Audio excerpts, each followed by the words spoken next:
모시고 그분들이 저희가 성당 제대 안에 보관하고 있습니다.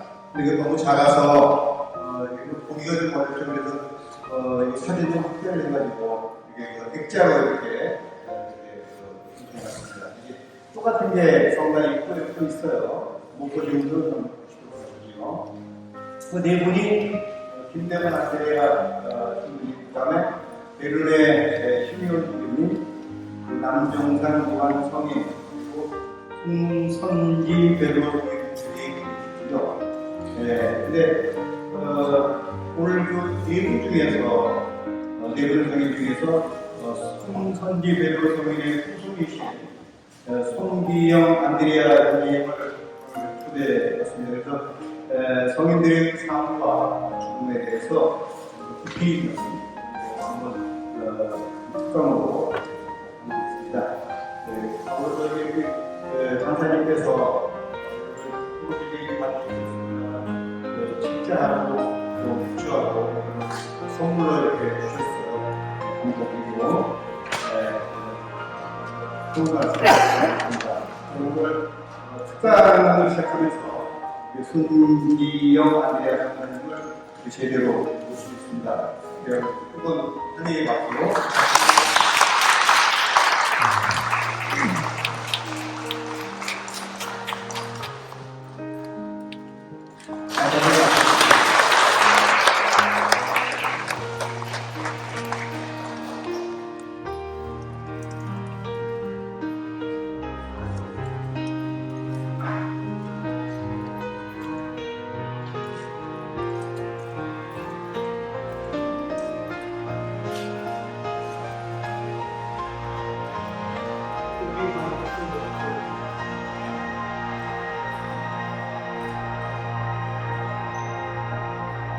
동성과 종 여러분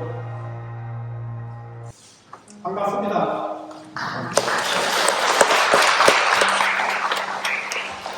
오늘 저를 불러주신 주인 시민님께 감사드립니다. 그리고 이 강의를 들으시는 신자 여러분에게도 감사드립니다. 저는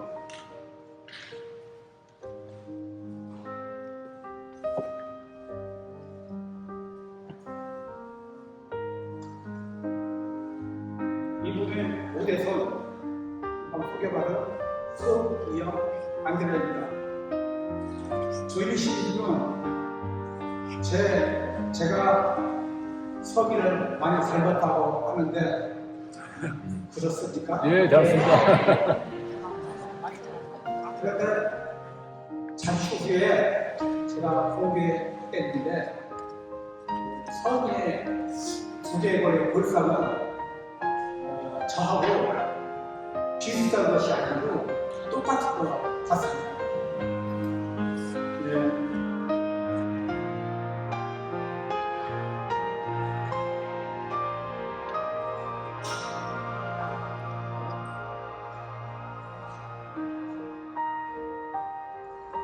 이 103인 서민들 사진이죠. 예. 여기에서 뽑은 서민은 어디 계시냐면요. 여기 시민들 계신데 나이가 계시고 그리고 이렇게 합작하는 분 있죠. 분이십니다.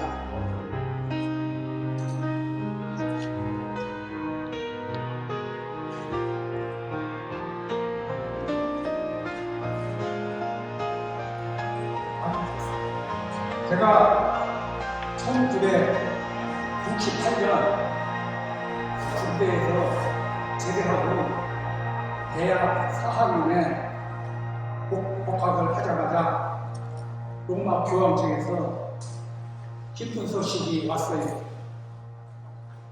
바로 여기 대박의 순교자 24위 시국식을 그해 10월 6일에 로마 교황청 배선전에서 거역한다는 거였는데요. 그 104위 그때 그 법인영 승자 24위 중에 여기 계신 바로 여기 계신 그 심혜원 주교님, 남부산 요한, 그리고 손선지께서 그 24분이 15kg 크다는 의식이었어요. 아시는 분이 많지 않은데 그때까지만 해도 교회에서 공식적으로 복자 후에 오로지 모산 수교자는 신자들이 공경할 수가 없었어요. 도리어 금지했어요. 자손들은 수교자 앞에 교회에서 절을 할 수 있었지만 자손 아닌 분들이 절을 못하는 아래는 그것을 교회 다니는데 신부가 되어 있었어요. 그리고 신부가 들어가면 우상숭배한 대죄의 취급을 받았고요. 연속자도 못하고 고백의 성사를 보도록 했어요. 그런 상황에서 할아버지가 복잡하면 모른다니까 그 자손이 저로서는 얼마나 기뻤겠습니까? 아, 정말 기뻤습니다. 네.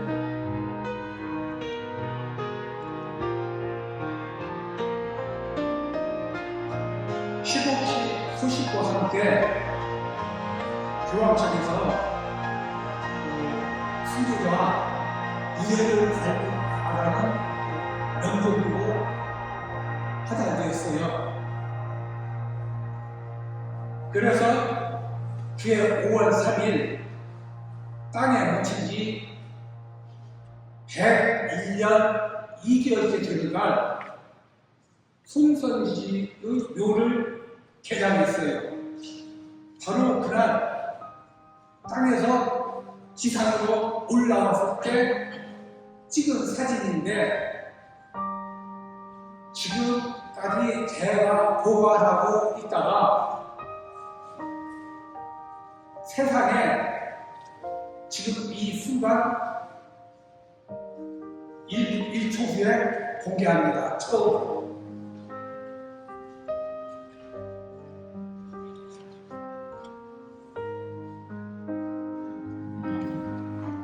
세상에 처음으로 공개하는 손선지 서민의 두개골입니다. 운전하지요.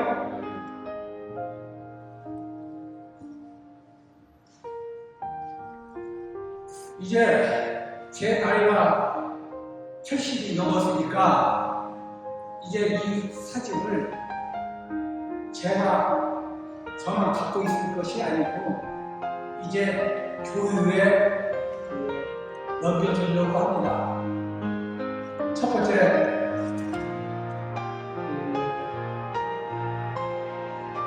서울에 몸표가 모셔졌고 제가 죽은 후에 60년 동안 밑에 있을 전투한 성당. 두 번째, 성인의 두개골이 붙여있는 초등성지. 그런데 세 번째가 오늘 생각났어요. 바로 두구동 성당에도 성인의 유골이 있으니까 두구동 성당에 모셔도 괜찮을 것 같아요. 왜냐하면 절대사가 성인과 관계가 있으면 전시하는 물건을 하는데 공간을 좁아가지고 10년, 20년 공개를 안 해요. 그러니까 일반 신자들이 볼 수가 없어요. 그래서 오히려 금호동 성당에서 1년에 몇 번이라도 이 서빙이 성품을 오르신다. 5월 6일 이 순교자 대축 그리고 12월 13일 순교하신다. 이렇게 1년에 3번이라도 이 구구동 성당에서 신자들에게 보여줬으면 좋겠어요. 신부님 괜찮겠습니까? 그래서 제가 실물 크기로 1년에 몇 번 신자들이 볼 수 있게끔 이렇게 액자를 만들어 놨어요. 신부님 받으시겠어요?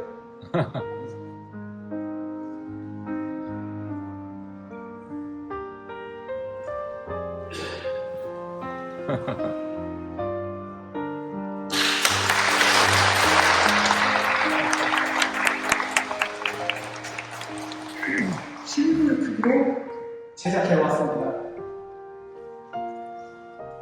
저는 시성식 때 유가족 대표로 성인이 되신 유아마을 2세 교황님을 맞이받았고, 시성식이 직전될 때에는 교황님 맞은편 유가족 대표석에 앉아 있었습니다.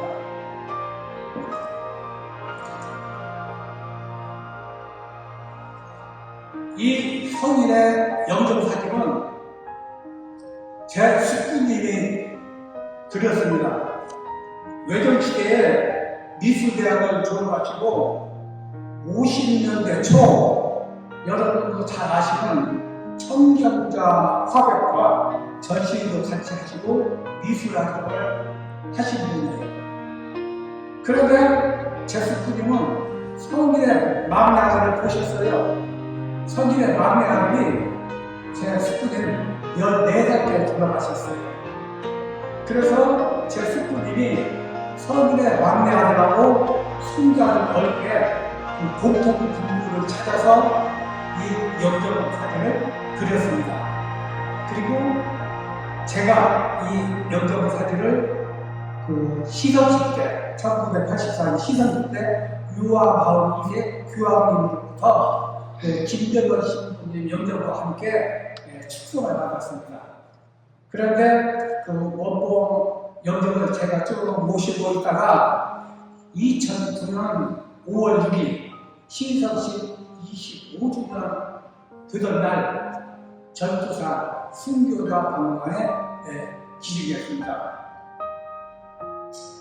지난 4월 9일 제가 평소 존경하는 최구씨 주임신님 묘로 이 성당에 처음 왔어요.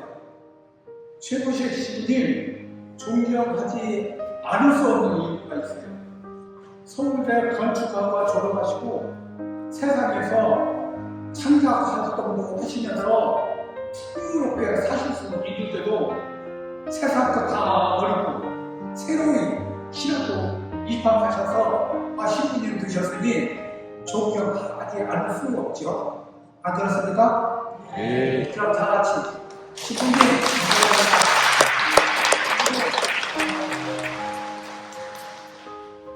그날 신부님 뵙기 전에 잠시 성당에 성찰 조명으로 왔다가 제 할아버지 성인 사진과 이 눈물을 보고 깜짝 놀랐어요. 그래서 신부님 뵙고 그 이야기를 하니까 신부님께서 본당 신자들이 성인들을 모시고 있는데도 성인들에서 좀 무덤덤하니까 성인 손자가 한 번 좀 와주면 좋겠다 하시면서 날짜를 오늘 9월 20일 순교자 대축도 정해주시고 이날 와달라서 제가 오늘 이렇게 오게 됐습니다. 저는 감독가 아니라서 부족하고 굉장히 많은데 여러분들이 좀 양해를 해주시기 바랍니다.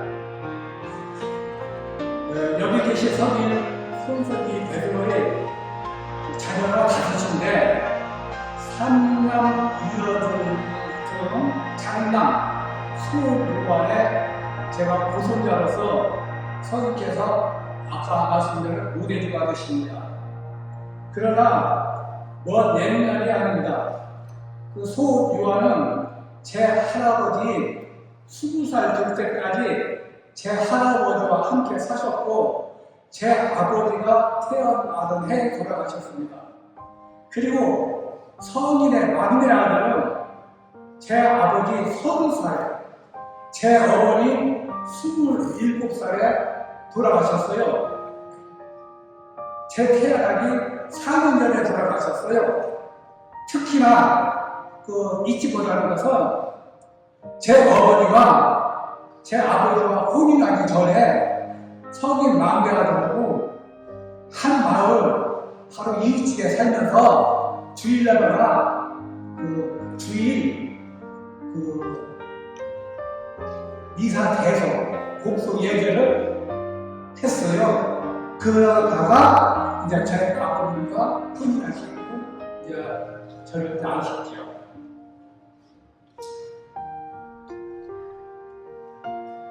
그런데 특수원에 손요한 신부가 성인의 만나는 집안이에요.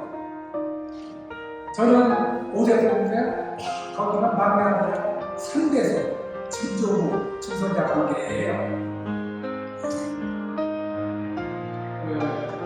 여기 어른들은 청소년 시절에 어른들로부터 6.25 전쟁 이야기 많이 들었죠. 그와 마찬가지로 제 조부님 시대 어른도 박해신 얘기를 많이 들으며 컸어요. 아까 얘기했잖아요.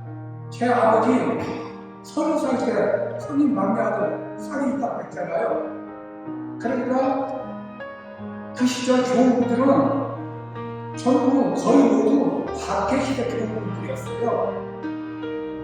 저는 고등학교 입학할 때까지 성인께서 그 크라를 손요한보다 함께 했던 신앙생활을 성인 부자와 똑같이 한 사람이에요. 큰 아들 요한이 성인 아버지와 함께 했던 그대로 제 할아버지를 가르치셨는데 제 할아버지는 저를 또한 그렇게 가르치고 한방에서 제 고등학교 입학할 때까지 살았어요. 그리고 제 33살에 제 할아버지가 돌아가셨어요.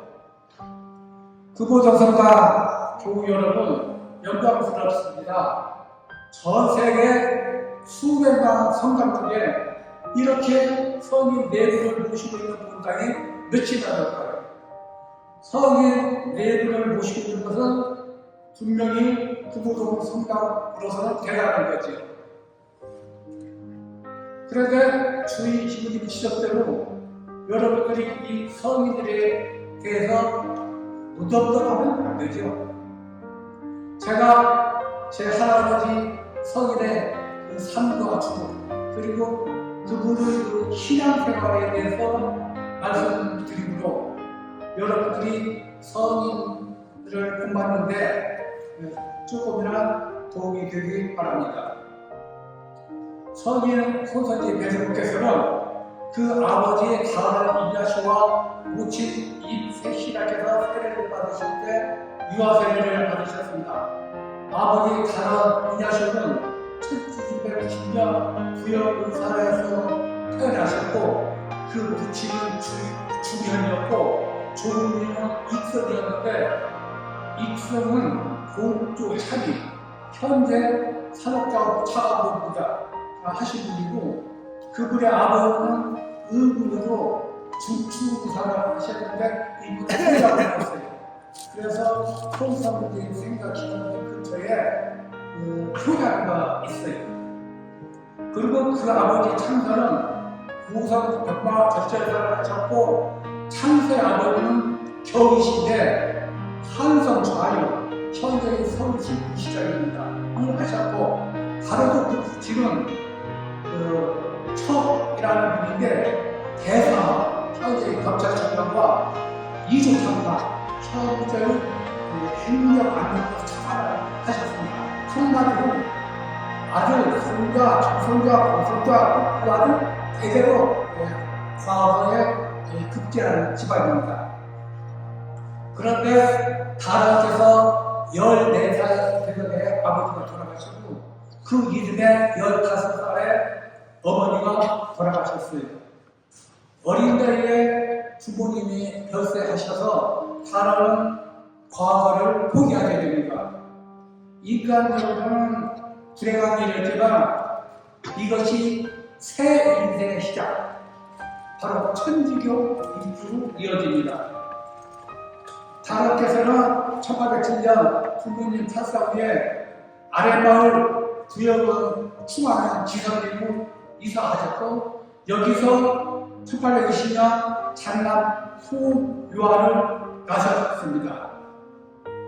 지금 거기에 가보면 그 사시던 집터에 출생 기념기관이 있는데, 이 출생 기념기에는 기억 같은 사연이 있어요.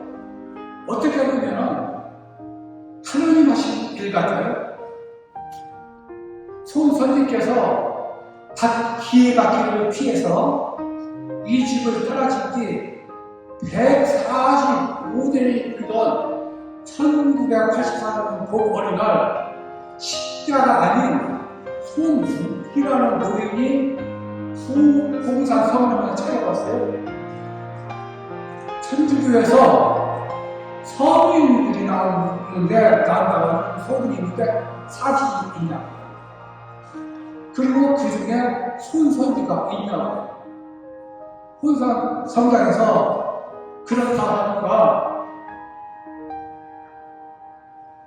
손선지가 이사하고 나서 그 집이 비어 있어서 자기네가 그 집에 살아왔는데, 손선지가 성인이 됐다니까 집은 너무 낡아서 1960년에 철거했지만 집터만이라도 천주교에 기부하겠다는 거예요.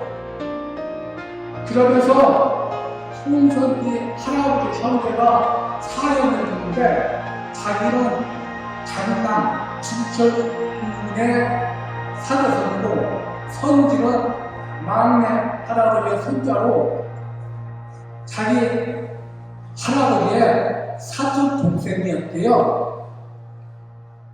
우리 집안에서는 전혀 모르는 145년 전 얘기예요. 현실적이고 불가능한 거 아닙니까? 여러분 집에서 일어난 사건이라고 생각해보세요. 400세 살아왔는데 어느 날 할아버지가 야, 이 집 145년 전에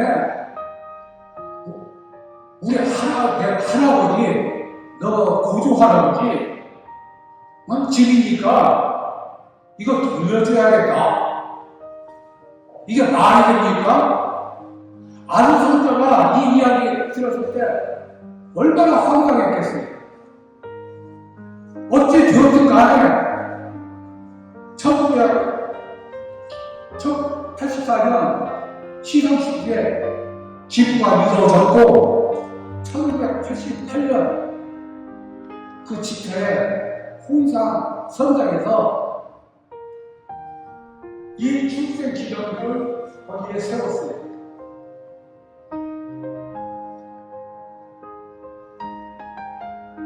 이거예요. 순서지의 서기 집터인데 정발도르베로 여기 적혀있어요. 왜냐하면 이 정발도르베는 그 고을 원림을 하신 분이에요. 그러니까 그 고을에 널리 알려진 분이거든요. 그래서 그분의 이름도 이 묘비에 적어놨어요. 그런데 좀 아쉬운 것이 있어요. 사실은 그 손문기라는 분뿐만 아니라 제 나이 또래 되시는 분들도 거기에 있던 손선지가 살던 집의 모습을 알아요. 그 생각, 보고를 했으면 하는 그 아쉬운 생각이 들지만, 제가 홍사하는 생각이 나니까 아주 시골 가난한 조그만 성경이에요. 참, 그래서 이 출석 기념일 날이라고 세워준 것이 정말 그 성장에 고마울 뿐이에요. 내일이 며칠이죠? 9월 21일이죠. 1849년 9월 21일 모방신부, 샤스라신부, 앵베르 주교님이 세라트에서 군문 효수형으로 순교하시는 날이에요. 효수가 무엇인지 아세요? 효수는 목을 칼로 뺀 후에 그 머리를 장대에 매달아준 것이니까 사람들에게 공포감을 주어서 천주교를 믿지 않게 할 목적으로 그런 것이죠. 제가 12년 전 칠수 때 프랑스 파리 외방성에 복음을 간 적이 있어요. 성당에 들어서자마자 일편에 큰 그림이 있는데 그 그림을 보자마자 눈물이 나오는 거예요. 그 그림이 무슨 그림이냐? 조선의 선교 나갈 신부님 환송, 타결 그림이었는데 거기에 참석한 그 부모님들 얼굴이 얼마나 참담해요. 눈도 나오면 하죠. 그 파리 외방성의 모방신부가 1836년 1월에 조선에 입국했습니다. 오시자마자 최대 관심사는 장래 조선 천주교를 이끌어 나갈 조선인 선지자와 의장감 발굴했어요. 그래서 2월에 최양호, 7월에 김대건을 신학생으로 선발했어요. 그리고 같은 꼴에 손서지를 전교회장으로 정했어요. 셋이 다 충청도 꿀의 어린이였어요. 같이 손서지는 아버님이 돌아가시고 풀어머니를 모시고 있어서 신학생으로 선발이 되고 전교회장 후보로 선발이 된 거예요. 그런데 같은 부분에 아까 말씀드린 전부 발도로가 계셨는데 이분은 고을 원님 드시고 그때 나이가 36세였어요. 상식적으로 16세 어린 아이보다 이분이 더 회장으로 더 적합하지 않았나요? 그런데 모방신부, 샤스라신부 두분 다 손선지의 자질과 신앙심을 높이 보시고 손선지를 정교시장으로 임명했어요. 나이는 어리지만 매우 총명하고 예의하고 비범하게 보였던 것 같습니다. 그리고 아무리 어리더라도 어린 손선지는 그 직책이 언제 죽을지 모르는 위험한 직책임을 모르지 않았겠지만 목숨을 하느님께 맡기고 그 직책을 맡으셨습니다. 어렵지만 대단한 용기와 신앙심을 가졌던 것이 분명하네요. 여러분, 저는 같이요? 저는 이 의장 임명을 하느님께서 하신 일로 생각합니다. 모방신부와 샤스라신부를 통해서 1837년 휴장에 임명되신 후 이듬해 1938년 같은 천주교인 김유시아와 혼인하시고 결혼 4년에 1839년 기해년 대박해가 일어납니다. 조정에서는 천주교의 색출 방법으로 오화 작통법을 시행했습니다. 이 기해년 대박해에 앵베르 주교는 모방신부, 샤스라신부, 전하상 파울 알지, 유진일 등 우리 수많은 신앙의 사도들이 희망의 그 아래 목숨을 바쳤습니다. 손선지를 이때 만상의 아내와 함께 박해가 더한 진장 자가, 지금의 대전 서구 자강동입니다. 그리 피난을 했는데 거기서 장남 수마 요한을 낳으셨습니다. 제 고조부님이죠. 장남 요한이 태어난 후 자강이 역시 20살과 마짝 자라서 바로 금산으로 이사하시고 곧 이어서 지금의 초로 성지인 고산 다리시도 이사를 했어요. 다리시에 이사 와서 1842년 큰딸 막달라를 낳으셨어요. 이 딸을 후에 금산 사람 한경혁 유아가 혼인해서 금산 계지기에서 살다가 1868년 무진 박해 때 남편과 함께 체포되어서 여산 간의 하옥이 되었어요. 하옥 후에 남편이 너무 배고파서 대구 나가려고 했으나 남편을 회개시켜서 남편이 10월에 먼저 순교하고 막달라는 11월에 교수역으로 여산에서 순교했습니다. 손서지의 철저한 자녀 신앙 기록이 두 분의 순교자를 탄생시킨 것이죠. 다리시로 이사 오신 후 뒤따라서 한안적도 부인과 네 아들을 데리고 다리시로 이사 왔어요. 다리시에 이사 오신 해에 큰 선비께서는 부여에 묻혀 계신 아버지를 다리시로 이장을 했어요. 이것이 또한 중요한 거예요. 왜? 천호선비 역사의 시발점이에요. 손선지 선생이 순교하신 후에 손선지의 시신을 아버지 묘 앞에 묻어뒀거든요. 깊은 산속 어떤 산에 아주 그렇게 묻었어요. 그래서 1968년 복잡하게 우리 전에는 묘 한기가 더 있었는데 그 한기는 여산 지금 여산 성곽자리가 그때는 여산 과면이었어요. 그리고 길 건너 장터가 있는데 장터에 옆에 미나리강이 있었어요. 근데 그 여산 순교자가 다 교수님을 다녔는데 그 미나리강에다가 순교자들 다 매장을 했어요. 그래서 훗날 그 신자들이 그 뼈를 거두어서 그 3년 후에 손선지 묘가 있는 걸 다 알았어요. 그 딸도 거기서 순교를 했고요. 그래서 그 손선지 묘 옆에다가 조그맣게 그분들 묻었어요. 그때는 성지개발이 아니고 초라했지.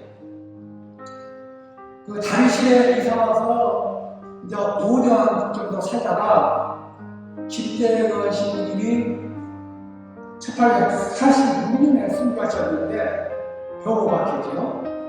손선지는 전주 근처 소양면 대산벌로 이사하셔서 이제 본격적으로 전교 회장직을 수행하셨습니다.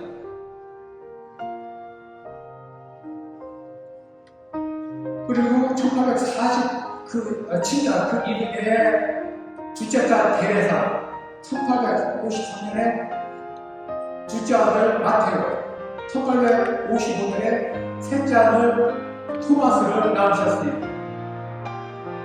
이제 손사께서 전주로 이사 오자 뒤따라서 정우의 가족과 한우의 가족도 이사해 왔어요. 이 세 가족은 그 대성동에서 한 신앙 공동체를 이루고 서로 의지하면서 1866년 1997년까지 큰 어려움 없이 20년 동안 신앙생활을 해왔어요. 생각은 담배 농사였어요. 담배는 당시 보수의 상품이고 인기 상품이었고 전국에도 큰 도움을 주는 상품이었어요. 또한 집단 노동이 필요해서 교우들이 공동 작업을 해서 같이 신앙생활을 있었던 것도 참 좋았어요. 당대는 건조장이 필요한데 이 건조장과 손선지식이 당시 그곳 전주 지역 성당에 있어요.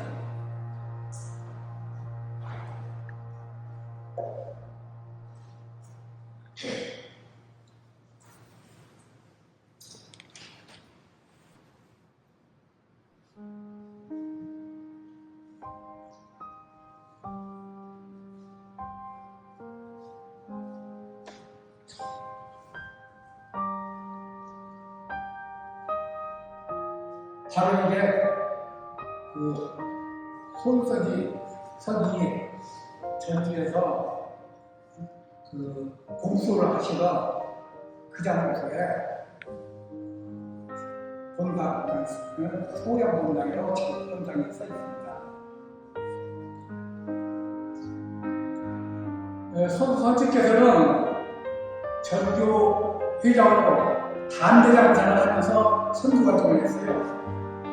담배 장사는 선교를 위장하는데 딱 적합했기에 어떤 부계에도 늦지 않고 열심히 선교 활동을 할 수 있었죠.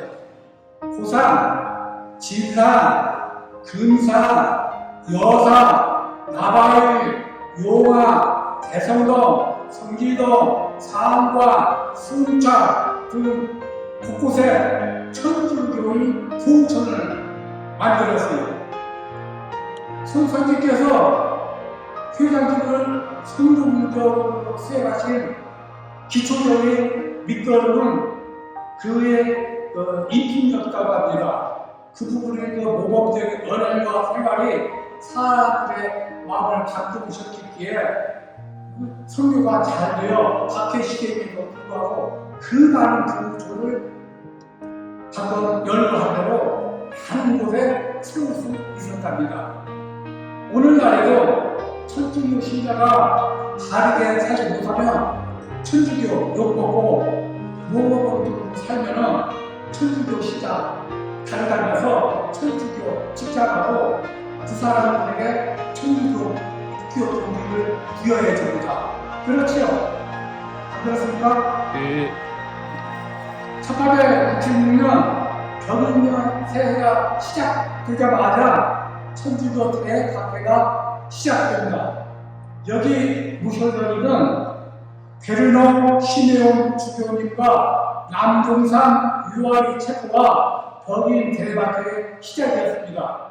음력 1월 9일에 베르노 시메온 주교님이 체포되시고 이틀 뒤에 음력 1월 11일에 남동산 유아리 체포되었습니다. 그로 체포되신 후 열흘 뒤에 베르노 시메온 주교님은 세간태에서 현재의 서부 이천동이죠. 남동산 유아는 서서울에서 순교하셨어요.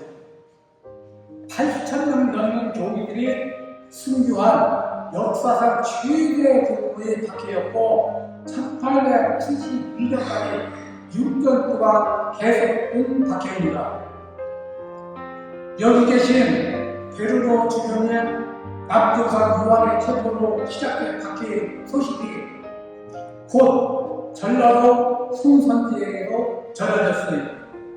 이 소식을 들은 송선지는 이번 박해에 순교하겠다는 마음을 굳히시고 하느님께 순주의 영광 주시라고 간절한 기도를 시작했어요. 이 기도는 10개월 이어집니다.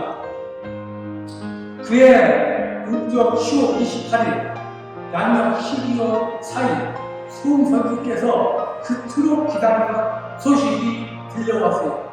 전주 관현에서 내일 체포한다는 소식이었어요. 포교 김태풍이 오사연에게 알려주고 오사연이 송선지의 큰아들 유아에게 그 소식을 알려줬어요. 이 소식을 여러분이 들었으면 어떻게 해야죠? 도망가야죠. 안 그렇습니까? 도망가야죠. 손 들여봤어요. 도망가요. 아들이 도망가야죠. 그러나 이 소식을 접한 손선지는 가족들에게 당신의 그 확고한 승부 결심을 밝히시고 가족들에게만 피난을 명하십니다.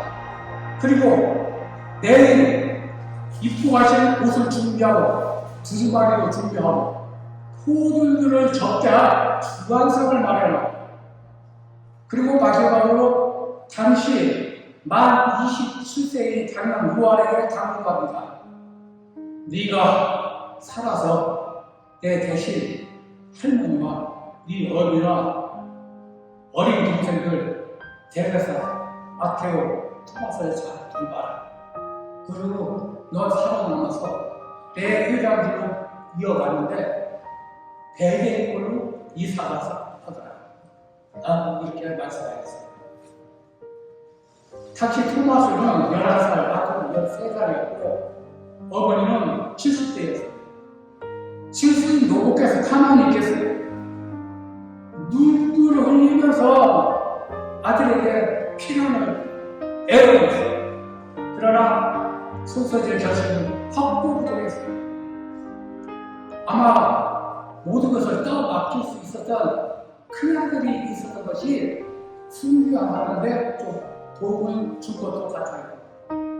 다음날 양육 신경은 흰 두루마리에 정장 차림을 하고 마당에 멍석을 깔고 포들들을 접대할 주한상을 차려놓고 포들들을 기다렸다. 드디어 포들들이 당구하자 포들들을 접대한 후에 어머니께 큰절 올리고 포들들에게 갈 길을 제출했습니다. 칠순 노모께서 울면서 계속 따라오니까 빨리 가자고 합니다. 한편 하느님나라에 간다는 마음으로 갈 길이 가벼웠어요. 체포 당시에 가을 교육은 없었어요. 왜냐하면 장남 유아가 신분이 깊고 호교 김세표의 친구인 오사였다. 지금으로서는 두 총무관이에요.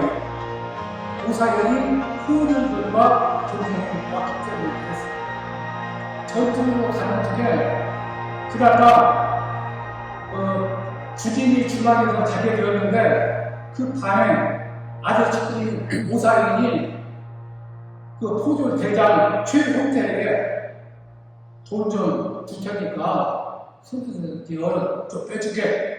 그러니까 최홍태가 내가 무슨 돈을 받아 그냥 배회하자고 말 한마디 하고 집에 가시라고 네가 좀 설득해봐. 그러니까 그래서 오사연이 이 말을 선지 어렵게해서 전하니까 선지께서 대회하시고 천부당 만부당하고 오사연을 꾸짖었다 합니다. 방금 손선지의 그 체포 장면을 말씀드렸어요. 호들들을 접대할 주한상 마련해 놓고 기다렸다고. 꾸며낸 얘기 같지요. 소설 같지요. 믿어지지 않죠. 그러나 사실입니다. 그 체포 현장에 같이 왔던 오사연의 증거입니다. 음력 1월부터 마음 준비를 손선지께서 해와 오셨고 또한 간대한 기도를 드려왔기에 이런 일이 가능했었던 것입니다. 순교는 하느님의 우정입니다. 이튿날 포도청에 도착했는데 대선교 교우들은 준마라 부족해요. 성지정 교우들은 안마라 들판에 갇혔어요. 모두 7명이었어요. 오사연이 단명까지 찾아와서 선지 어렵게 면회하면서 설득해봤자 마음 못하네요. 다음날에 선지 큰아들 요한에게 내가 설득해도 안 돼.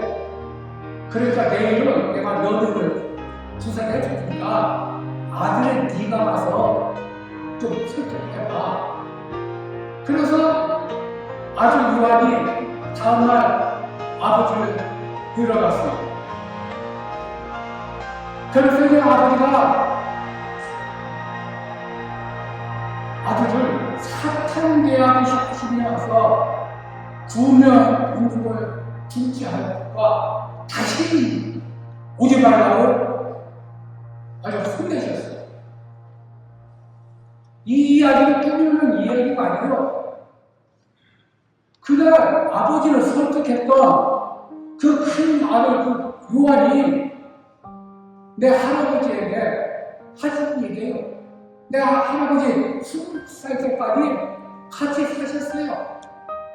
그리고 저는 할아버지가 제 나이 33살에 돌아가셨는데 이 말을 수도 없이 들었어요.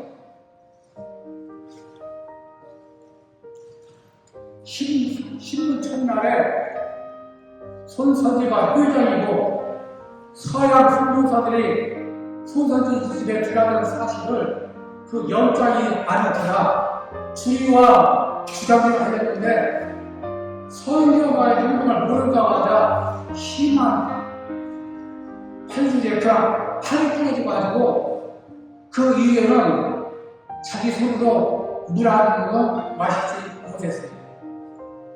영장이 전경을 믿느냐 물음에 손선지께서 와요 천은 없나이다 하고 똑똑하게 2번을 대답했어요.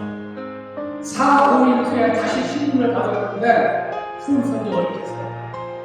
절대로 천주님을 대항하지 않을 것이니 더 이상 날 신문하지 마시오. 이렇게 호주를 명하자 괴실죄로 그날 아주 엉뚱한 고문을 했어요. 괴실죄가 뭔지 알아요? 죄인이 누구한테 거룩하게 주주말을 누리냐 그겁니다. 순교자들이 혹독한 고문에도 마음은 기쁨으로 가득하기에 그 고문을 다 이겨냈습니다. 우리가 승리와 사귐과 유로를 대할 때 그리고 신자 여러분들 항상 성장에 올 때마다 승리와 사귐과 유로를 대변하죠. 이분들은 죽으면서도 마음은 기쁨이 가득했던 분들입니다. 우리 신앙인도 열심히 살면 죽을 때 순기자처럼 편안하고 기쁜 마음으로 하는 분에 갈 수 있어요. 손선지의 가장 빛나는 의정직 진무시에는 가끔에서 같이 부처가신 조유도 요셉, 정원지 베드로, 정문호 발도를 배워 한제와의 모습을 설득해서 같이 순교하도록 하시어 내일의 성인 탑승을 도와준 것입니다. 조유도와 정원이는 나이가 어릴 때다가 조유도는 신혼이었고 결혼 1년 됐어요. 정원이는 너무 자네 도전작사가 붙여들어왔어요. 그래서 마음이 우왕당합니다. 정문호와 한여는 또 순교 포기를 시사했는데 손선지가 회의를 넣어서 이분들은 설득 격려해가지고 두 분 역시 참으로 같은 날 같이 순교하게 되었습니다.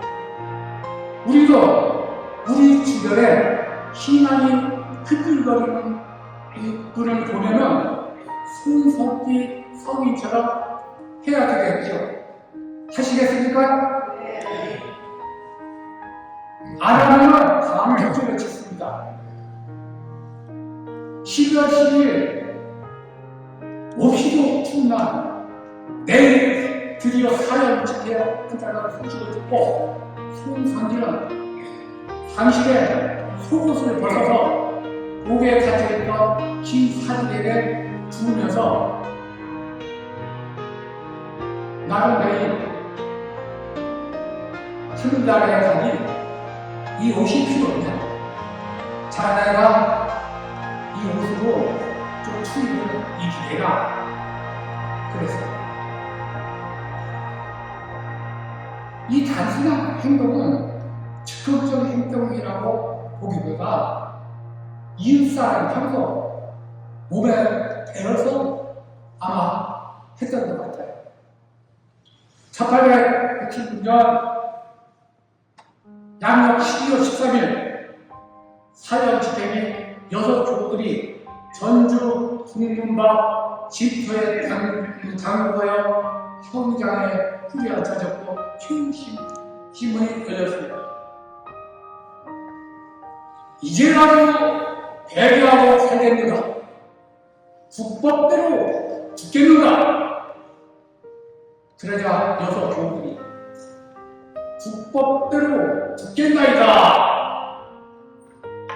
그러자 영장이 사형 집행을 낳고 사형 집행이 됐어요. 손선지가 마지막에 처형됐는데 손선지가 처형 나가시던 모습을 전주 상과 큰하게 최덕수 요셉이라는 분이 이렇게 증언했어요. 손선지는 처형을 보기 전에 하루를 향하여 기도드리며 예수 마리아를 계속 부르더군요. 그러므로 날씨가 많이 추워 수강인들이 거의 안치 상태에서 칼을 내리쳤다 합니다. 손선지께서 당신 목을 쉽게 칠 수 있도록 목을 내리셨는데도 칼이 2번이나 빗나갔습니다. 그때 갑자기 우렁찬 큰 오름이 모든 사람, 거기 있는 모든 사람이 다 두리수로 밀려버렸어요. 손선지께서 수감이 칼을 가지고서 장난하는 거 아닙니까? 정신 차려서 떨어지지 못하겠는가? 이렇게 끊이는 소리였어요. 세 번째 칼에 목이 끊어져 나가고 불모기가 솟구쳤어요. 수감이를 꾸준히 쓰는 손선지의 위험있고 당당한 그 순교 장면은 한국교회사에서 하나의 명장면입니다. 이 명장면을 오사연, 최덕수, 오상훈, 오승모, 박정사, 박영근, 한일, 여세, 안영과 이 루시아 등등이 이 현장을 조개를 주었어요. 순교 후 16년이 지난 1884년에 이 목격자들이 주거를 받았는데 16년 오래된 거 아니에요. 여러분 혹시 김연아 기억하십니까? 2000년 전에 16년 전에 피겨 스케이팅 급해서 갔지. 그때 젊은이들 지금 다 살아있잖아요. 이 목격자들 주거를 받았을 때 그 현장을 보신 분들이 아주 많았어요. 그래서 더 이상 증거를 받을 필요가 없어서 13개의 증거만 받아놨어요. 이 증인들 중에서 오사연이 아주 중요합니다. 손선지가 그 성인의 아들 손주와 친구로서 손선지를 평소 아버님이라 부르는 사람이에요. 지금은 총무과장하고 공무원이라서 당시 방송서 모든 직원을 거의 다 알고 어느 정도 힘도 있었어요. 그러니까 손선지 면을 다 쓰라고 또한 자기 스스로 손선지를 살리려고 하는 노력을 했어요. 그리고 모든 현장에 언제나 이 오사연이 있었어요. 그리고 승리 후에 전주에서 승리하신 일곱 성인들의 그 수교자들 시신을 수습한 이유로 바로 이 오산이 됐어요. 여기 성인의 주요 아들의 증언이 있는데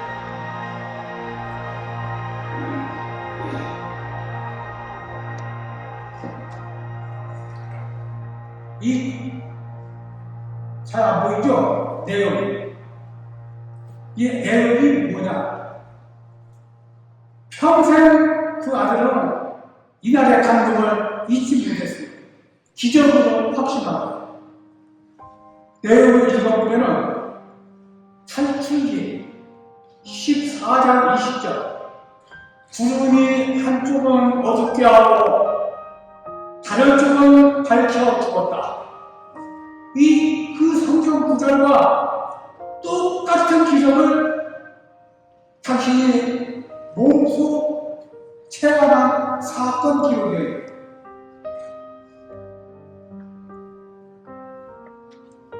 (1984년) 유대 주교님께 증언한 내용인데 아버지 순교 후 나흘째 되던 날 오사연의 주선으로 숙전이 촬영장에서 얼마 안 떨어진 구렁바위 아래 또랑가에다가 가배를 했던 그 아버지의 시신을 음력 1월 9일날 금 1월 9일날 나는 3월 6일날 아까 그 여산에서 숙교했다 하는 사위와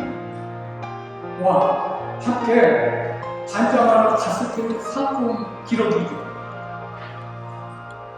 이 기적으로 인해서 서원선지 성인의 눈물이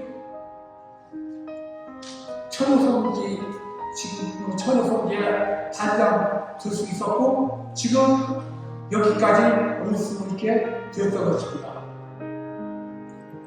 이 기적을 일으켜 주신 하느님께 감사합니다. 여러분 천주시고 맞죠? 천주시냐 무엇을 믿습니까? 영원성을 믿습니다. 비신자들은 순교 현장에서 또 순교자 사진에서 순교자들의 그 지하에서 비참한 체험함으로 더 이상 생각하지 않습니다. 그러나 우리 신자들은 순교자들의 그 지상에서의 비참한 체험감 그 순간 순교자들이 하느님 나라에서 하느님 품 안에서 영원한 생명, 영원한 행복을 누리게 되었다는 사실을 더 중요시해야 합니다. 또한 이 성인들이 천상에서 아무것도 안 하고 계시는 게 아니라 우주를 내려다 보시면서 우주를 위해 하느님께 전도하고 계시다는 사실을 생각해야 합니다. 여러분이 그렇게 하셔야만 성당 입구 성인들의 사진과 제자 여기 성인들의 유물도 의미가 있고 구구동 성당 교우 여러분들이 타도장 십자도보다 더 열심히 신앙생활 할 수 있지 않겠습니까? 10분간 쉬시고 다음 시간에는 박해실의 신앙생활 여건이 지금보다 아주 열악했는데도 순교 성인들이 어떻게 말 한마디만 하면은 죽지 않고도 생명을 구할 수 있었는데 배려하지 않고 순교할 정도의 신앙을 가졌는지에 대해서 말씀드리겠습니다. 이는 순교자들이 삶과 죽음보다도 현재를 살고 있는 우리들이랑 더 중요한 것입니다. 우리가 따라 할 수 있는 실천적인 것들을 우리가 배울 수 있기 때문인데 이 일부 강의가 10분 다음에 강의가 그래서 더 중요하니까 다음 강의까지 10분간 쉬시고 듣고 가시기 바랍니다. 감사합니다.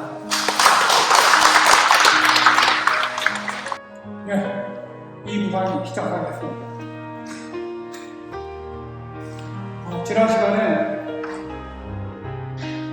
1820년생인 손선생께서 1837년 전교회장으로 임명되신 후에 1838년 같은 마을 김문씨와 혼인하시고 1839년 기회에 있는 대박회가 일어나다 부여 충하면에서 박회가 전한 곳으로 튀어나온 중에 현재 대전시 서구 진장 마을에서 장남을 낳으셨다고 말씀드렸습니다. 장남의 세례명은 유아이고 이름은 순아이고 자는 정혜, 족보명은 꽁내입니다. 바로 제 고조분이십니다. 1866년 손수원지 아버지께서 순교하실 때까지 27년 동안 부모님과 한 집에 사시면서 함께 신앙생활을 하셨습니다. 제 고조부님이 그 아버지 손수원지 사님과 평소 어떻게 신앙생활을 하였는지 그 아는 것은 매우 중요한 일입니다.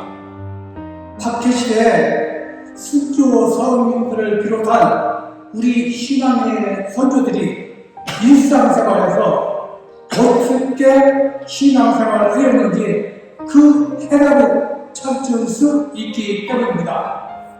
선조들의 순교를 따라할 수 없는 우리들로서는 이 해답에서 우리가 실천할 수 있는 많은 것들을 배울 수가 있습니다. 제 조부님은 박해 시대 직후인 1891년생 손덕록 요셉입니다. 손 요셉은 20살 때까지 그 조부님과 한 집에 살았습니다. 그 조부님은 선의의 큰아들 손유아입니다. 손유아는 아버지와 27세 되실 때까지 한 집에 살면서 신앙생활을 했는데 자기가 당신 아버지와 함께 했던 그대로 자기 생각 요셉을 교육하였습니다.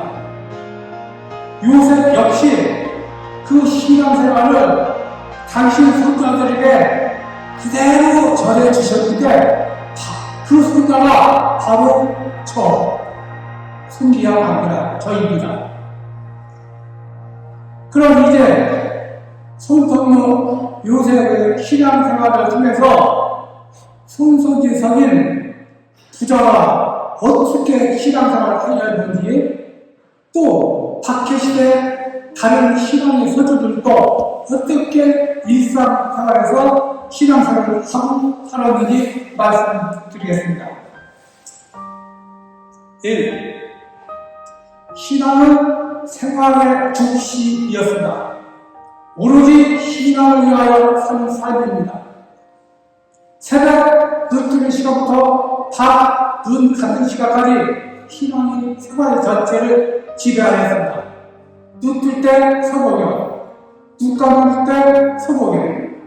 이거 가짜는 거지만 하나님께 자신의 영혼을 묵힌 맡겨드리는 중요한 신앙 행위예요. 순교자 생활을 왜 했죠? 우리가 순교자를 못 받기 위해서 했죠. 우리도 일어나실 때와 잠자리 누울 때 소복경 꼭 해야 합니다. 2. 다른 일과 중에 가장 중요한 것이 기도였습니다.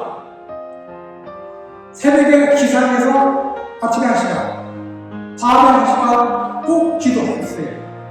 기도는 마치 영혼이 살아신 숨쉬며 살아계신 하늘을 만나는 시간이었습니다. 기도를 하루 일과 중에서 가장 중요한 1순위에 뒀어요. 우리도 명색이 십자가면 기도해야 해요. 하루 1분이라도 좋아요. 그런데 기도를 꼭 기도문만 바치는 것이 아니에요. 아침 기도는 성가 16번도 좋고 저녁 기도는 성가 86번 좋아요. 성가 86번 가사 이렇습니다. 오늘 밤에 주사 그 안에 연약한 희곡을 보여왔소서. 유혹중에 내 영혼 도사 모든 어려움 없애주소서. 주 예수여 내 오늘 하루를 당신께 드리니 받아가소서. 잠들 때에 내 글씨 믿고서 주님 안에 쉬게 하소서. 스마트폰으로 이 성가 들으면 훌륭한 저녁 기도가 돼요. 성가 시구가 가사로까요? 온 세상아 주님을 찬미하여라. 온 우리여 주님께 찬미 노래 드려라. 은총으로 오시는 주 우리를 구원하여라. 하느님은 아버지여 우리는 그 자녀라. 아침 기도로 얼마나 좋습니까? 아침에 못했으면 출근길에 들어요. 제 딸 부산에서 아빠 강의 들으러 방금 가기 전에 부산에서 올라왔는데 이런 식자들이 인사해.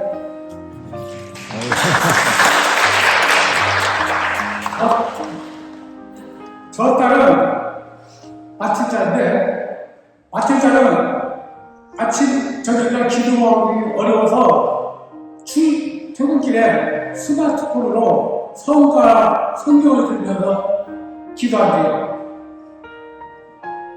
저 딸 마칠자는 45일 죽었다가 살아났어요. 45일간 신분인간이었어요.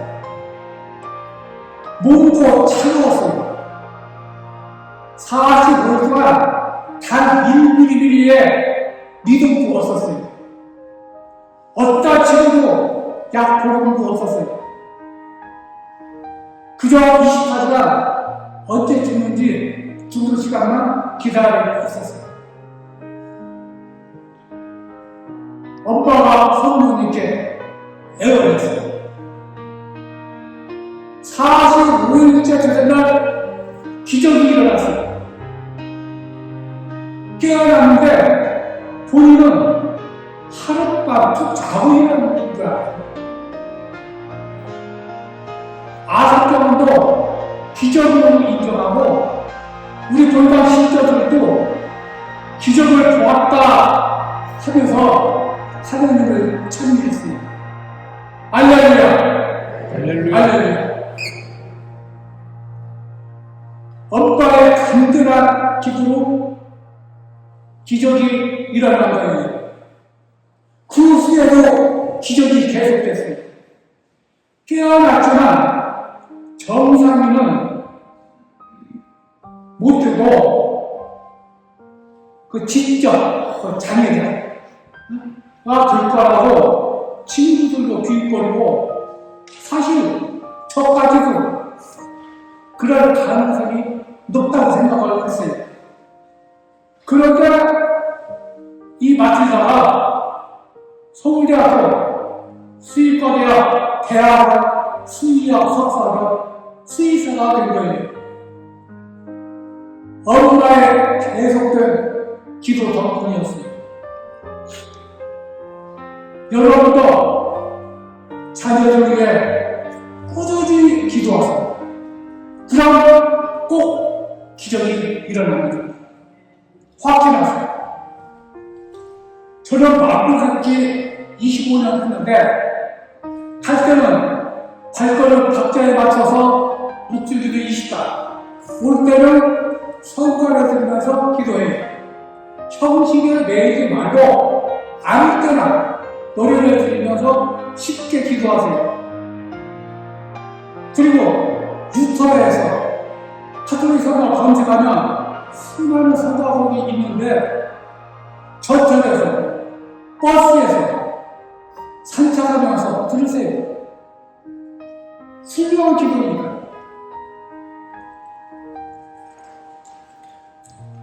3. 유교 사회에서는 효도가 윤리의 기본으로 최대 덕목이었고, 왕조 시대에는 충성이 백성의 도리였죠. 이러한 사회 환경 속에서 우리 신앙의 선조들은 부모님께 효도와 임금님께 대한 충성에 익숙한 분들이어서 그 연장선에서 하느님을 부모님처럼 임금님처럼 섬겼어요. 효도와 충성의 맥락에서 하느님을 대중앙으로 굳게 믿었어요. 우리도 이러한 정신과 믿음을 여기 계신 성인들에게서 배워야 합니다. 4. 기도 때 하느님과 생생하게 인격적인 대화를 하셨어요. 하나님을 살아계신 당신 부모님처럼 느꼈기 때문입니다. 자기 부모님 영광 속에서 하나님을 인식하였기에 하나님의 존재에 대한 믿음도 부모님의 존재처럼 확실하게 믿었습니다. 여러분도 하나님을 살아계신 자기 부모님 존재처럼 믿으세요. 그래야 기도할 때도 허공에 하지 않고 나를 보고 계시는 하나님을 느끼면서 하나님과 인격적인 대화를 할 수 있게 돼요. 5. 대자연에서 항상 하느님을 느끼시기 때문에 온종일 하느님 안에서 사셨습니다. 길을 들으세요. 추수를 하고 해가 뜨고 비가 오고 봄이 오고 여름이 오고 언제나 하느님을 느끼며 찬미와 감사를 드렸어요.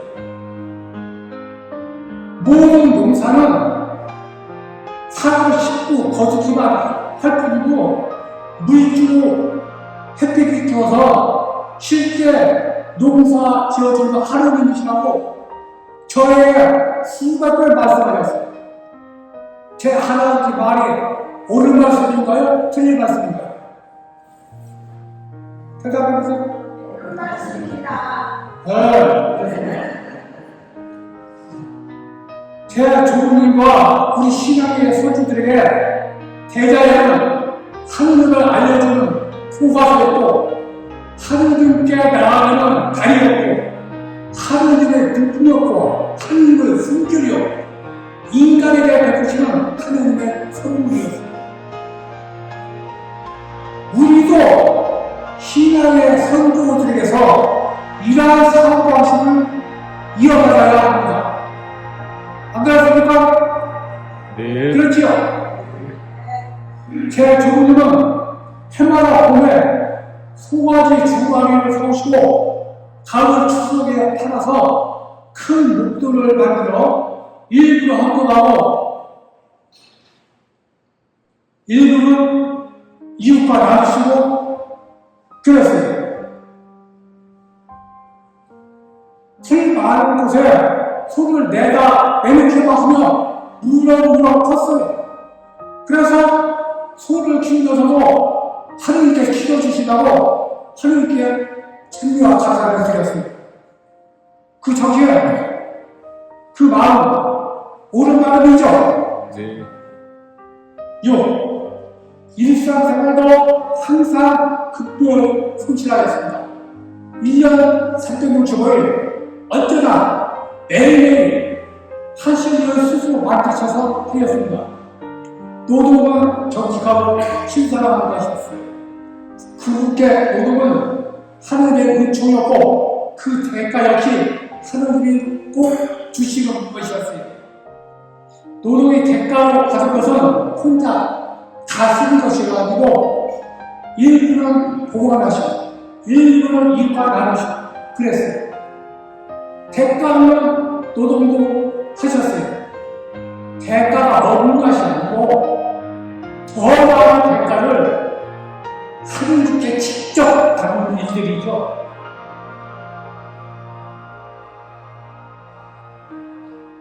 좋은 일을 무언가 하나를 가르쳐서 나름대로 실천하는 거 신앙생활에 정말 필요합니다. 그렇게 해야만 실천하는 신앙인이 될 수 있어요. 그중 하나가 레디오 활동이죠. 성당 청소도 있고 마음이 없으면 하나도 안 보여요. 그때 마음이 있으면 할 일이 널려 있어요. 저도 제 할아버지를 못 받아서 좋은 일 하나 항상 찾아 실천하고 있어요. 지금도 하루 3시간, 나이 12살인데 3시간 봉사하고 있어요. 노숙자 돌봄도 아내가 20년이나 했어요. 책도 몇 번 찍게 됐어요. 자선묵주 만들기는 제 아내가 46년째 하고 있어요. 1980년부터 제 아내와 묵주 약 20만 개 만들어서 동유럽과 아프리카, 중남미 국가에 무료로 선물해 왔어요. 그러던 중에 1991년 12월 26일 소비에트 연방공화국 고르바초프가 연방 해체를 선언했어요. 그때 동유럽 같은 국가에 신화의 자유가 찾아왔는데 묵주가 너무 부족해서 그때 약 13만 개 만들어 폴란드, 체코, 유고슬라비아, 헝가리아, 루마니아 같은 그런 나라에 그때 전투상 상당에 오기순 신분들이 계셨는데 그 신분을 통해서 보내드렸어요. 그 후에는 아프리카 중남미 다른 나라에 선물해 오고 있어요. 지난해에도 일만 했고 금년에도 계속 하고 있어요. 누구 도움도 받지 않고 이 묵주를 만들기에 목표 20만 개의 십자가를 사야 하는데 십자가 값도 상당해요. 지금도 매일 하루에 꼭 10개씩 만드는데 오늘 가게에 오신 분들 받으셨어요? 네. 그 십자가는 세계에 하나밖에 없는 십자가예요. 앞면에는 다 다른 예수님이죠. 또 뒷면에는 기적을 매달았던 분과 십자가상에 참여한 예수님. 그렇게 해서 제가 직접 디자인해서 십자가예요. 여러분이 자비 예수님 십자가 몸에 지니고 있으면 내게 하지 않을 거예요. 그런 목적으로 그 묵주를 선물 드린 겁니다. 300개 가져왔는데 하루 10개씩 꼬박 30일간 맞는 거예요. 7. 성경과 교회 정기 가라앉는 우리 교회 서적을 매일 읽으셨어요. 거의 하루도 권하시지 않았어요. 교회 서적으로 읽는 것은 6일에 밥 먹는 것과 똑같았어요. 독서는 신앙생활을 유지하고 살 수 있는 약식이었어요. 이 독서가 밑바탕이 되어서 선교도 가능했어요.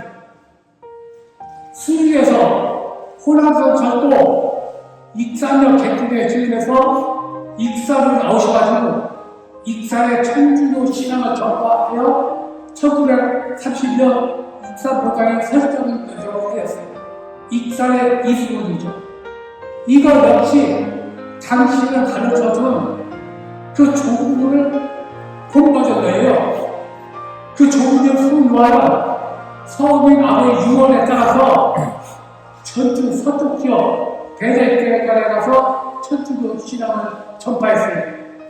그래서 아버지의 수유 후 16년 되던 해에 아직 밖에 시대가 끝내면에도 불구하고 1882년에 교주를 받으시고 공수가 되었어요.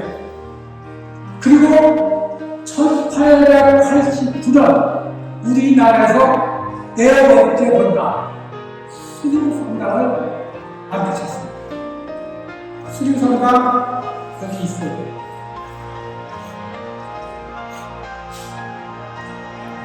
여기 올해로서 본당상기가 136년 되었어요. 그러니까 손자가 할아버지 복 받아서 또 인사가 나와서 온 거예요. 우리 신앙의 설교들은 밖에 시내에도 저쪽에 있는 거 바깥에 중국 때도 교주를 그렇게 만들었어요. 우리는 설교에 적적이지 못할 만큼 직장에서는 동료에게, 동네에서는 이웃에게 천주 시자라는 거 밝히는 것 말이라도 실천하면 좋겠어요. 수박주와 등장 이후 현대인들 너무 책을 읽지 않아요. 교회에서는 1년에 단 한 번도 아무 없는 분이 정말 많아요. 신앙인이 냉담도가 80%에 육박해요. 제가 카톨릭 기자의 신앙생활 책을 집필했는데 여러분들 받으셨죠? 네. 이 책은 세례를 이미 받으신 분들을 위한 지성인 교리세요. 세례 교육 후에 신앙 교육을 멈추는 교육들이 꼭 있고 꼭 실천해야 할 카톨릭교의 가장 기쁜 교리와 신앙생활 지침을 가르쳐가는 200개의 사람이에요.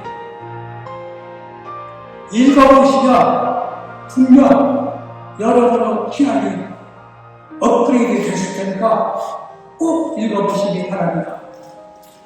속에 손서지 베드로도 선물로 드렸는데 받으셨어요? 네. 제가 이 두 가지 책을 선물하는 이유가 있어요. 오늘 달이 오른쪽 뼈 자고 나면 거의 다 잊어먹어요. 그러면 나중에 오늘 나경의 책에 오늘 다녀서 다 있으니까 다시 한번 보시라는 목적에서 선물 드린 거예요. 그리고 양력으로 숫자를 찾으라고 대순정수 10점 쉽게 올리는 비법을 20가지나 적어놨어요. 읽어보시면 순정수 10점 올리는 거 어렵지 않아요. 그중 하나 지금 알려드릴게요. 사회는 과목이 10개가 넘어서 거의 공부를 안 해요. 그러니까 점수도 다들 안 좋아요. 저는 제 아들에게 고3 1학기 중간고사 후에 전부 공부를 중단하고 2달 동안 사회만 공부하라고 했어요. 이 사회는 고1일 때 공부할 필요가 없어요. 공부해봐야 수시험지가 다 잊어먹어요. 공부하기 수시험지기 1학기 중간고사 후에 딱 좋아요. 왜? 내신 때문에 중간고사 같이 해야지. 그래서 우리 아들이 펄쩍 뛰어요. 아마 4일 걸었대요. 그렇게 했다면은 그 중간 영어수가 큰 기자 있을 걸로 예상하니까 그렇죠. 그래서 내가 소리를 냈어요. 아빠가 대학에서 10년 공부를 안 했는데 수영이든 자전거든 기초가 필요하거든. 저는 두가 쉽다고 두가 그냥 못하는 거 아니듯이 영어 수업도 그렇다면서 설득을 했어요. 다행히 아들이 제 말을 듣고 그대로 실천한 결과 모의고사에서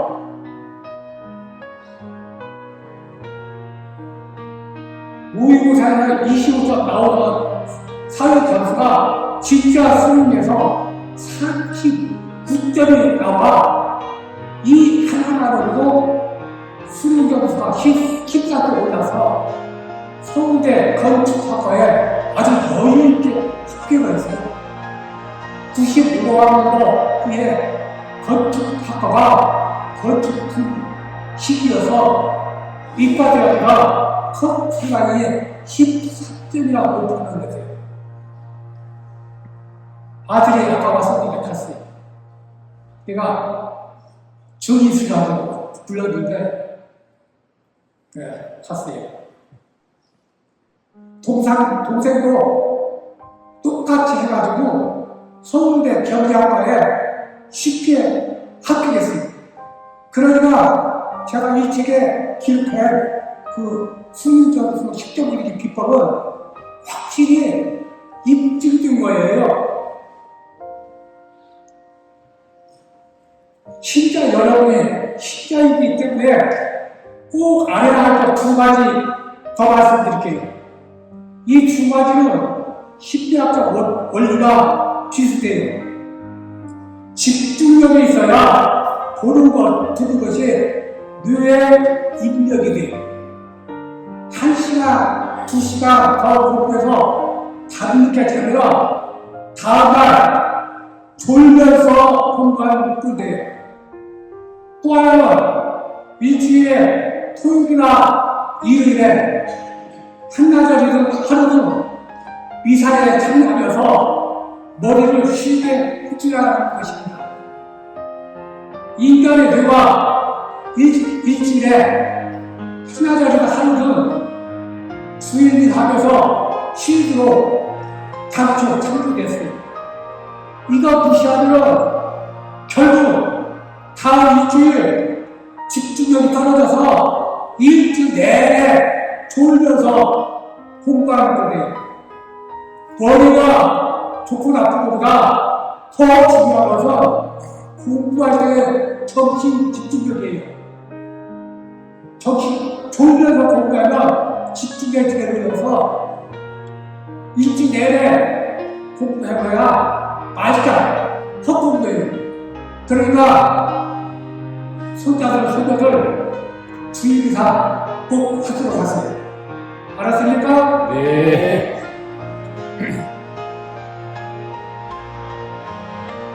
제 아들딸 셋이 다 고3 때이고 1년 365일 52주 주일이사 한 번도 빠질 적 없어요.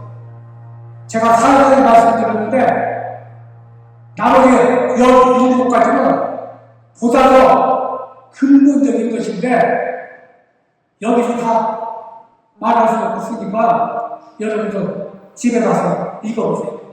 그리고 이웃 사람들에게도 알려주세요. 그것도 서령이니까요. 알았습니까? 네. 그리고 제가 송석기 성인 탄생 200주년에 성인 할아버지께 생일 축하 선물로 주님을 성모서 영웅성을 한 주보영 해설을 한국천주교회 주보영 교과서로 집필을 했어요. 우리 천주교 신자들이 평생 수천 번, 수만 번 바치는 기도와 이 세 가지 기도죠. 기도는 주님과 성령을 만나 대화하는 것인데 많은 분들이 건성으로 기도해요. 그래서 집회를 했는데 읽어보신 분들의 큰 감동을 받았어. 이전에 건성으로 기도한 분들이 이 책을 듣고 나서 주님과 성령님을 마주 보여 기도하게 된 거예요. 주님을 기도 나누면서 세 번째 기도 명령성 그 대답까지 사나 하나의 깊은 뜻을 깨닫고 나니까 묵주 기도도 주님과 성령님과 대화하듯이 하게 되었어요. 그래서 조판, 오방도 중 사나 구청에 급세 동락을 청구는 저자로서 꼭 필요할 때에 대비해서 제가 집에 보관했는데 나중에 구보동 성당에서 달라가면 구보동 성당은 특별히 선지지성이를 유고 있으니까 드릴까 생각 중입니다. 이 책을 선지지성의 탄생 209년 기념으로 내 책이니까요. 그렇죠?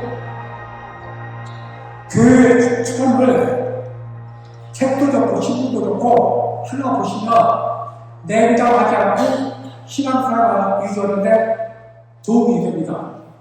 그런데 그것이 귀찮으면 스마트폰 이용하십시오. 요즘은 아무래도 책보다 스마트폰이 더 편리하고 친근해요. 미룰 일이 아니고 지금 당장 스마트폰 꺼내서 애가 설치하자. 스마트폰 꺼내보세요. 플레이스토어 들어가서 거기에 누르시고 뉴스 설치하세요. 서울대학교에서 진짜 여러분을 위해서 제가 드린 앱인데 여기에 기도문도 있고 성경도 있고 성가도 있고 교리서도 있고 성인전도 있고 교회 주소도 있고 별거 다 있어요. 정말요. 이것도 가지고 있으면 언제 어디서든 기도도 할 수 있고 그렇게 좋을 수가 없어요. 가끔 시간에는 이 앱은 꼭 설치하는 거 부탁드립니다. 8. 항상 하나님께 지혜를 구하셨어요. 이거 가톨릭 신자의 기본이에요.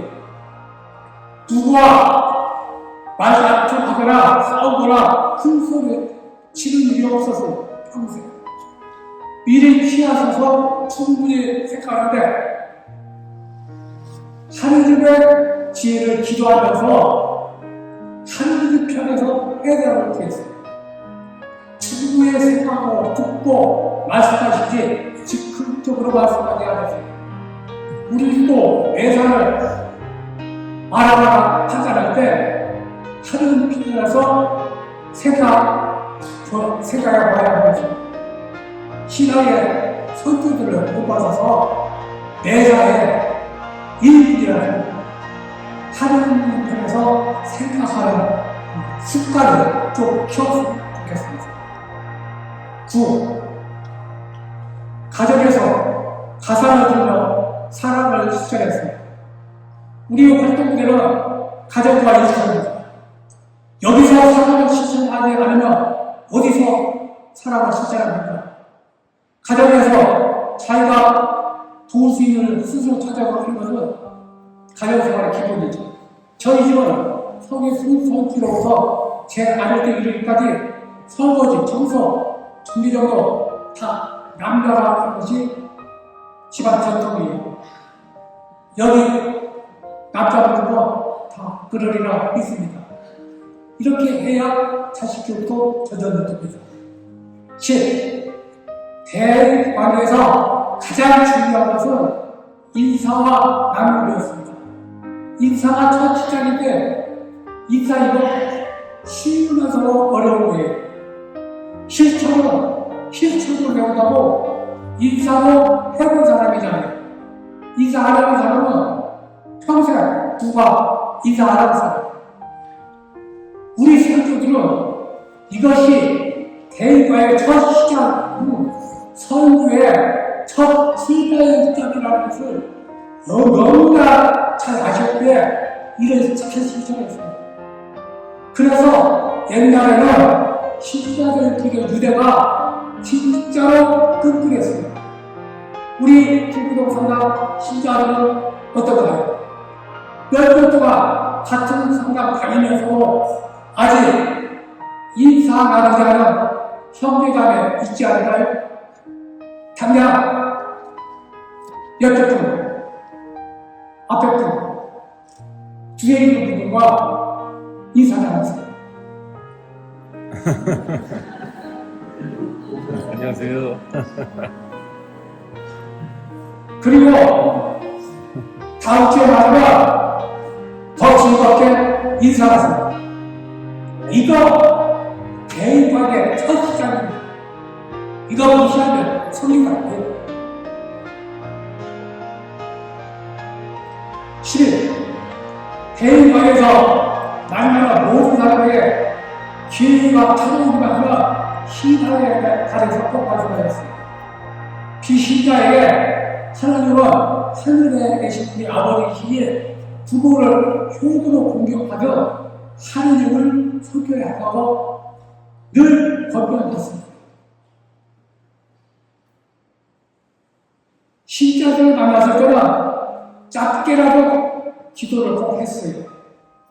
대인관에서 제일 중요한 말들과 선교와 기도였기에 몇 번 나가도 일을 거부하고 술이나 먹자고 하면은 그 사람 그 이후에 만나지 않았어요. 그런 만남은 시간 낭비라고 생각했어요. 우리도 대인관계에서 좀 참여해야 돼요. 여기서 좀 가끔 이런 고백을 하는 사람이 있어요.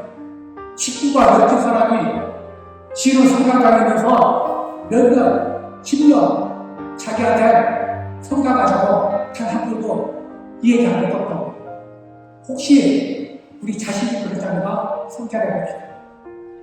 12. 병자만은 상가만은 열심히 했어요. 신앙생활 이유에서였어요. 신자들의 인도를 도와준 것은 큰 소림이었고 보람이었어요. 특히 비신자 관문에 특별한 열정과 애정을 붙이셔서 대세를 지켜가 평생 수행했는데 결국에 대세를 주는 것으로 시작을 해서 그 집 전 가족이 순간에는 그 사람들이 직접까지 세례를 받고 하늘과 자녀가 되었어요. 박해시대 그리고 70년에까지도 이것이 선교의 최적 수단이었습니다. 이러한 활동으로 박해시대에 많은 교우들이 형성이 되었어요. 14. 수도원의 수도자처럼 규칙적인 신앙생활을 하였어요. 하루 일과와 기도, 독서, 노동으로 빈틈 없이 짜여져 있었어요. 기도로서 하느님을 가정의 주인으로 모셨고 기도가 온전히 생활 전체를 지배했습니다. 독서는 소홀히 하지 않았습니다. 기도와 독서가 육신 영혼을 위해 똑같이 중요했기에 어느 쪽에 치우침이 없었어요. 이 역시 손석희 성이 부자로부터 물려받은 것입니다. 박해시대 그 열악한 신앙생활 여건에서 기도는 숙취는 호흡이었고 독서가 영감을 공부하는 혈관이었기에 그분들이 순교까지도 할 수 있었던 것이 자명합니다. 그렇지 않고서야 어떻게 순교가 가능했겠습니까? 기도와 독서는 순교자들 우리 신앙의 서두들에게 있어서 신앙생활의 양대 기둥이었습니다. 우리도 뽑아줘야 합니다. 14. 무슨 일을 하면 항상 하는 일이었습니다. 무슨 일이든 하나님의 뜻, 하나님의 영광, 하나님께 복원, 하나님께 감사해요. 언제나 하나님을 대중앙으로 아버님이었고 대중앙으로 임금님이었습니다.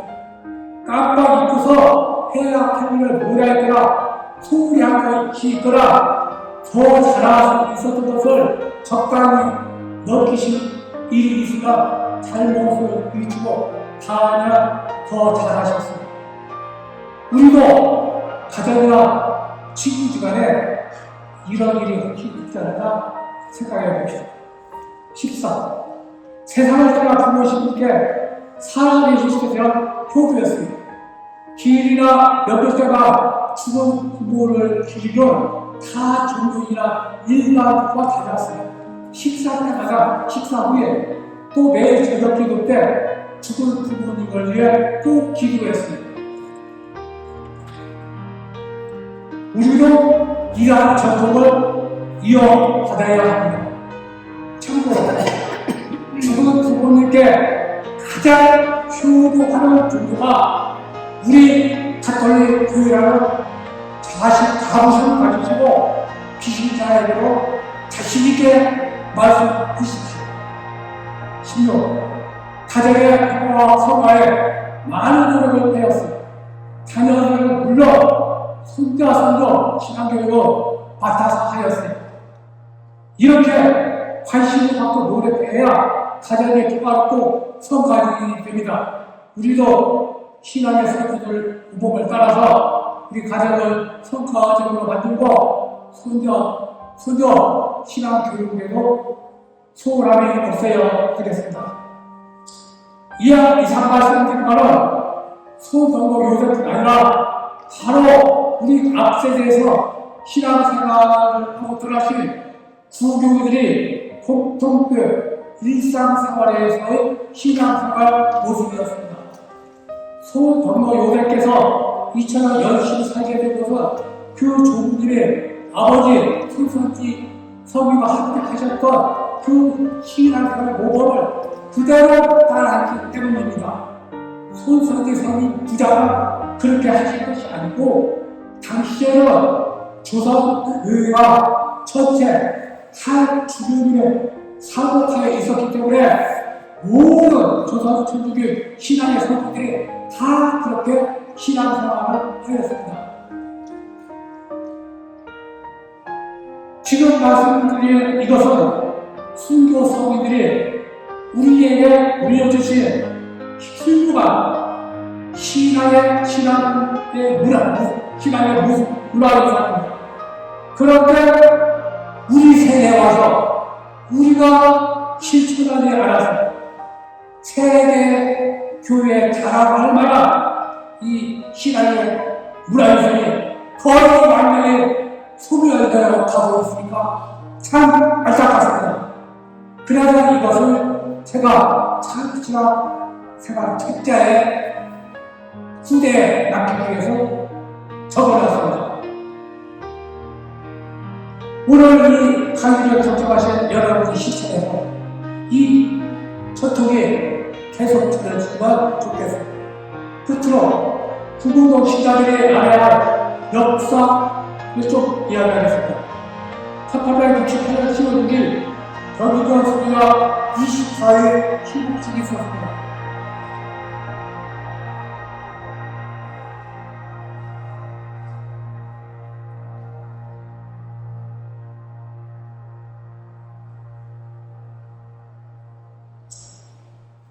로마 교황께서 이를 공표한 직후 이 구공동 설계가 경희경 시국식을 기념해서 설계가 시작되고 바로 6월 2일에 기도식을 하고 시국식 직후인 11월 24일에 이 구공동 성당에 중심식을 했어요. 그래서 여기에 시대오 주교님 남동사교와 송선지 대승 서기를 주보니 이 성당에 모셔지게 되었다는 사실입니다. 손선지 대수로 우리 유골에 대해서는 좀 자세하게 말씀드리겠습니다. 1867년 1월 6일 양력 3월 7일날 큰아들 소요한의 여자가 순간 여동생 막달레가 그 남편 한경영과 함께 부친 시신을 어렸을 때 살려고 조부님이 소설지 성경으로 하면 아버지 우리 앞에 앉아가셨습니다. 그리고 아까 말씀드린 대로 101년이 흘러서 1868년 5월 3일 그의 10월 6일 시부시 앞으로 로마 교황청벽에 따라 요지를 열어보니까 성인의 주문이 잔뼈까지 완벽하게 보존되어 있었죠. 이날 성인의 주경으로 저쪽 복자성당에 앉히고 목뼈는 합정도 전투사 성당에 앉히되었습니다.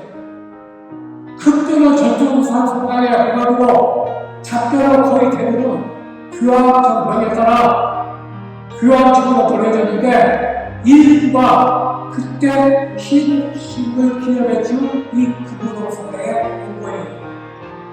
교황청에 보내진 유혈은 이후 전 세계에 배분되어서 세계 곳곳에 손석희 성인의 유혈가 보관되어 있습니다. 성인의 뼈를 어디서 구할 수 있겠어요? 도루로 살 수도 없고 공장에서 만들 수도 없고 어디서 도구를 할 수도 없고 교황청에서도 성인의 뼈를 전 세계 어디서도 구할 수가 없어서 손석희 성인의 뼈를 한국 교회에 요청했습니다. 사람이 죽어 100년 지나면 대개 뼈가 흙이 도시 특징에 따라서 제 조상들 이장 때 가보니까 뼈가 없어요. 그래서 거기 있는 흙을 이장했어요. 그런데 손석희 성인의 여기 있는 뼈는 가내장에서 기적을 일으켜가지고 철로 섬기고 옮겨서 이장이 다리까지 해주시고 또 무덤에서 곧 육탄하신 모습처럼 100년 2개월간 온전하게 보존해 주었습니다. 그런데 이 사람들이 무덤에서 그렇게 100년 동안 방금 육탄하신 것처럼 온전했었던 성인의 두개골이 전주 복자성당 대대에 시성식 때 16년간 있다가 시성식 때 보니까 완전히 사라져서 부실부실 되었습니다. 그래서 그리하며 옥계에 들어와서 다시 천호성의 무덤에 묻었지만 원래 모습으로 되돌릴 수는 없죠. 성인의 유물들은 더 신고했어요. 땅속에서 막 올라왔을 때 거의 새가 같았어요. 걔 누른 거 봤어요. 묵주 3개, 십자가 10개가 있었어요. 그런데 전투사 수리가 박물관에 시성식 때 16년 동안 보관했다.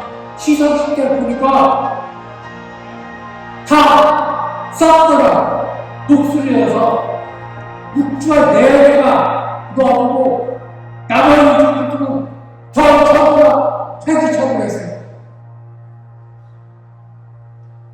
땅속에 묻혀있을 때 하느님께서 100년 동안 온전하게 보존해 주셨는데 인간이 실수한 것입니다.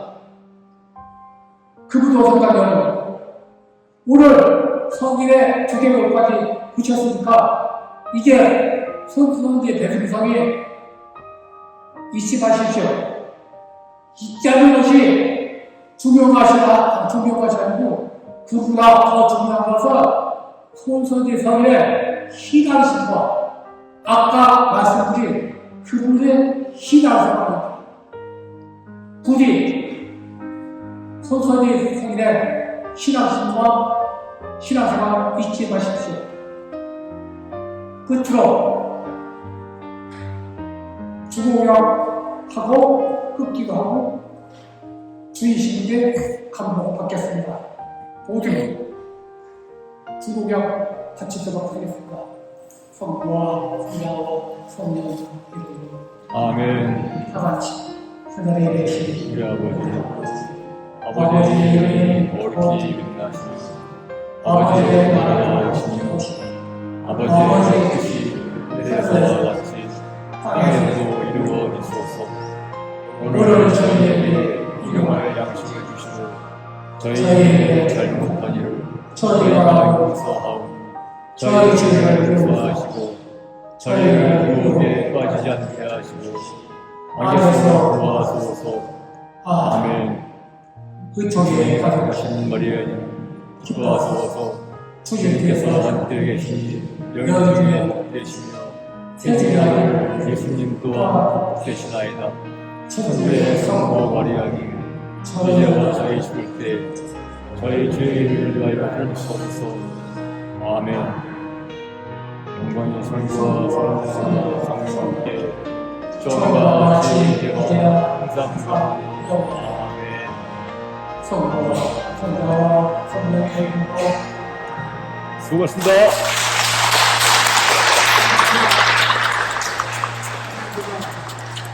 예, 오늘 참으로 아주 독특한 두 번 반복하기 어려울 그 소중한 시간을 우리 한국 천주교 역사와 함께 벅찬 그런 시간이었습니다.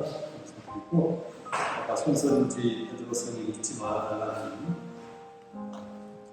손자의 간절한 외침을 듣다가 저희는 송기영 안드레아 형제님을 기억해야 되겠다 하는 생각을 해고 왔습니다. 그렇습니다. 신앙은 이어지는 거죠. 예, 마침 자녀들한테 반복 드리고 모두 일어나 주시고 성부와 성자와 성령의 이름으로 아멘. 주님께서 여러분과 함께 또한 사제와 함께 전능하신 천주 성부와 성자와 성령께서는 저희 모두에게 강복하소서. 아멘. 성 손선지 베드로 우리를 위하여 기도소서. 한국의 모든 순교자들이여 저희를 위하여 기도소서. 성부와 성자와 성령의 이름으로 아멘.